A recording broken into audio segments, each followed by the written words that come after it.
You've seen it all over social media, right? That super sleek, shiny metal credit card?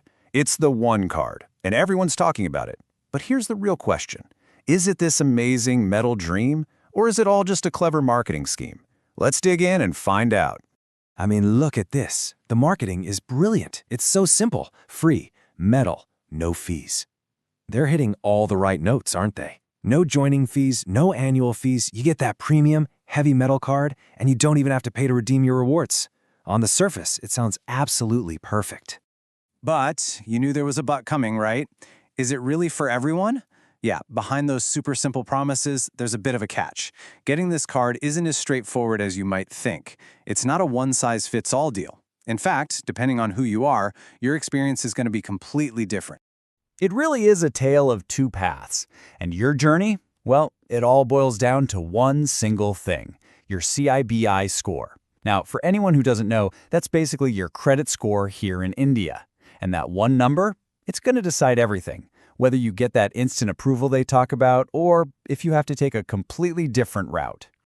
Okay, so let's lay out these two paths. On one side, you've got what we'll call the unsecured path. This is the easy street. If you have a great credit history, we're talking a CIBIL score over 750, you're golden, no deposit required.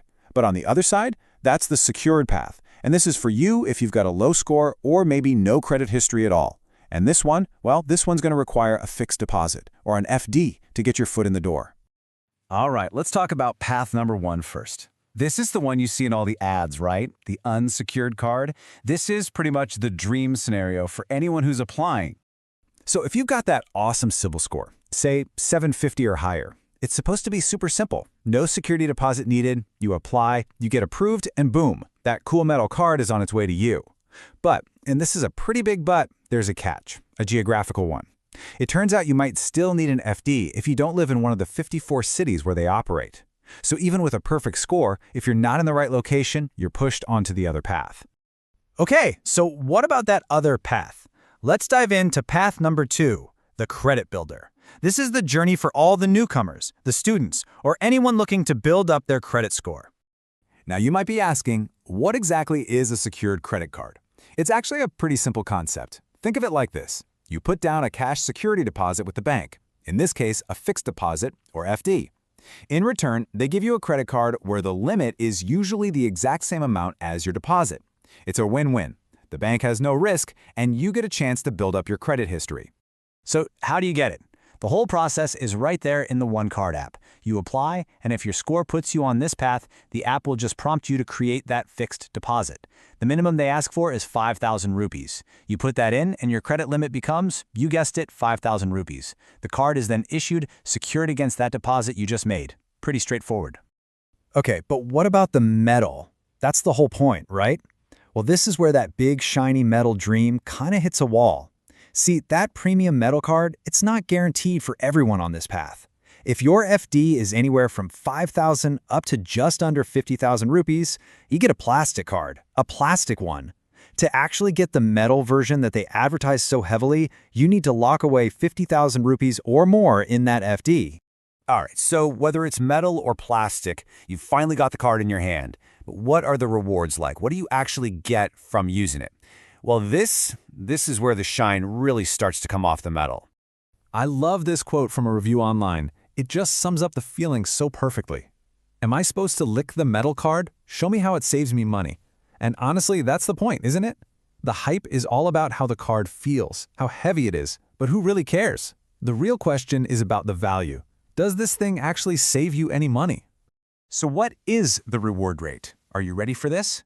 The base cashback rate on most of your spending is a tiny 0.20%. That's it. To put that in perspective, for every 1,000 rupees you spend, you get back a grand total of 2 rupees. Just 2. But hold on, you're thinking, what about that 5x rewards thing they always advertise? 5 times rewards. That sounds pretty good, right? So what does that actually mean in the real world? Well, that 5x is just a multiplier on that super low 0.20% base rate. So 5 times 0.20% gets you a grand total of 1% cashback. And even to get that, you have to jump through some hoops. It only worked on your top 2 spending categories for the month, and you have to have spent money in at least 3 different categories. That's a lot of mental gymnastics just to get to a pretty standard 1%. And here's the kicker. When you put that max 1% cashback from the one card up against other cashback cards on the market that offer up to 5%, the difference is, well, it's huge. You're potentially leaving a lot of cash on the table by choosing this one for your rewards. Okay, so let's put it all together.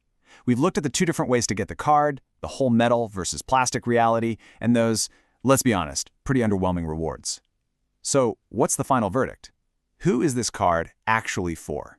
Let's break it down real simple. This card is absolutely for you if you're a student or you have 0 credit history. It's a fantastic, easy-to-get first credit card to build or repair your CIBIL score. And yeah, if you're just really attracted to that metal card status, it's for you. But this card is definitely not for you if you're a savvy user who's hunting for maximum cash back. If your main goal is saving money, or you want travel perks, or you spend a lot on things like fuel and rent, where you get no rewards, then you should probably look elsewhere. And really, that's what it all boils down to, doesn't it? The one card is a brilliant tool for building credit, and it offers that status symbol of a metal card. But there's a trade-off. You're giving up real, high-value rewards for that. So the final question is really for you to answer. Is the status symbol in your wallet worth more than actual cash in your pocket?